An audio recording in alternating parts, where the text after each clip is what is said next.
If Allah were the God of Israel and Jesus, why then would he deceive and mislead his own creation?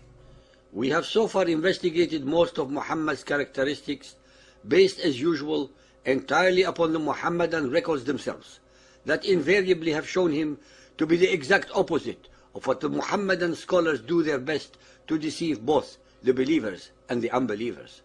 So far, we have touched on several of his characteristics in our chapters 33, 38, 41, 43, 59, 89, 93, 101, and more. Muhammad was actually the most consummate artist on deception, fraud, and lying. The Arabs of the so-called Jahiliyyah, days of ignorance, had more honor, veracity, and decency than they ever had or could ever have after Muhammad and his Quran have done to pervert them. He encouraged treachery, lying, betrayal, deception, and all other similarly nefarious characteristics for as long as they were useful to his agenda to convert the whole of humanity to his twisted vision of Islam. These accusations are not based on anger or hate, but are based entirely upon the Muhammadan Muslim records themselves, in the Quran, in the Hadith, and in their history, as we have repeatedly shown. Ladies and gentlemen, I would like to remind you of the conclusions that we have made about Muhammad and his Allah in chapter 29, Satanic Quran.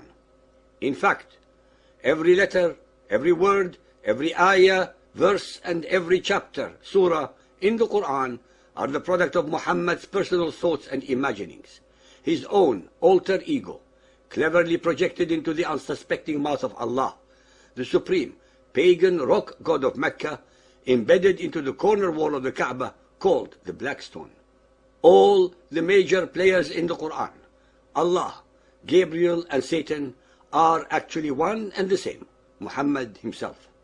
That is why I shall prove to you that Allah is a deceiver, exactly like his character author Muhammad. Al-Baqarah 2.6. As for the disbelievers, it is the same whether you warn them or not. They will not believe.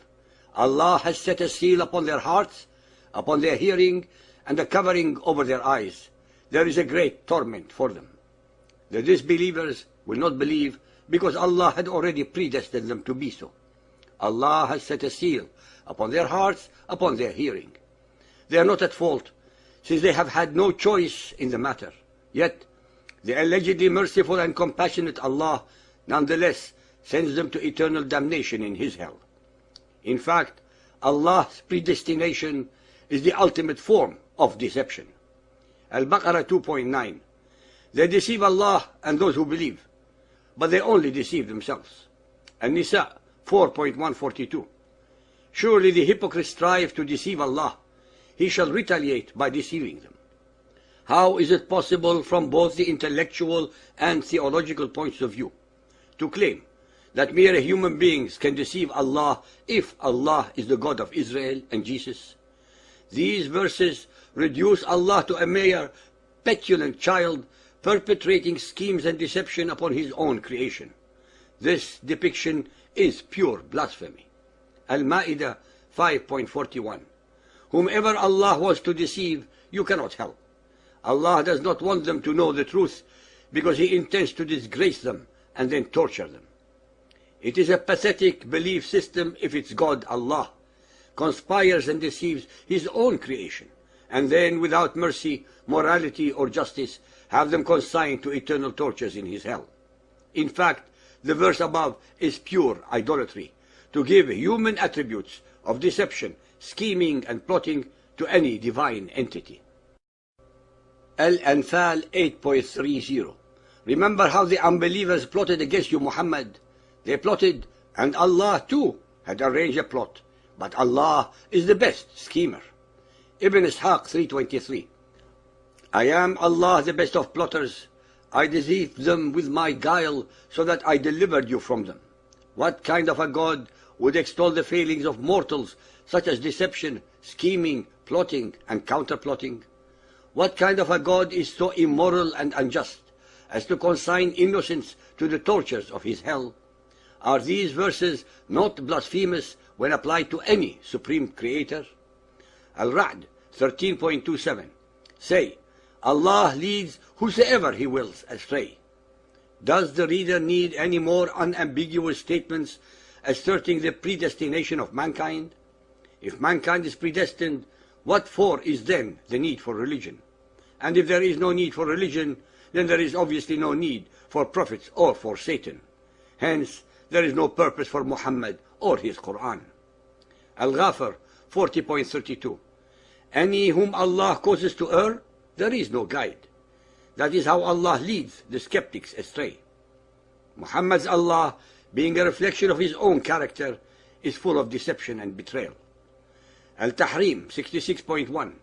Allah has already sanctioned for you the dissolution of your vows. With this convenient verse, Muhammad is allegedly sanctioned by Allah to break all treaties and promises made with others.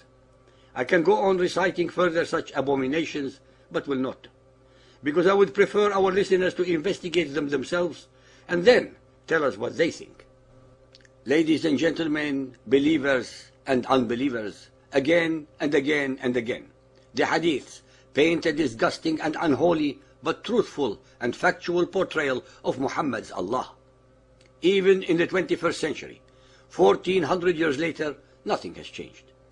The modern followers of Muhammad, politicians, educators, leaders and their media do their best to deceive the unbelievers as well as the believers by doing their utmost to pretend at distancing themselves from those whom they call radical Muslims. In fact and in reality, by their deafening silence, they actually agree, condone and support suicide bombings, assassinations, terror and the undermining of our democracies with the sole purpose of their publicly declared aim of Islamizing the whole of humanity.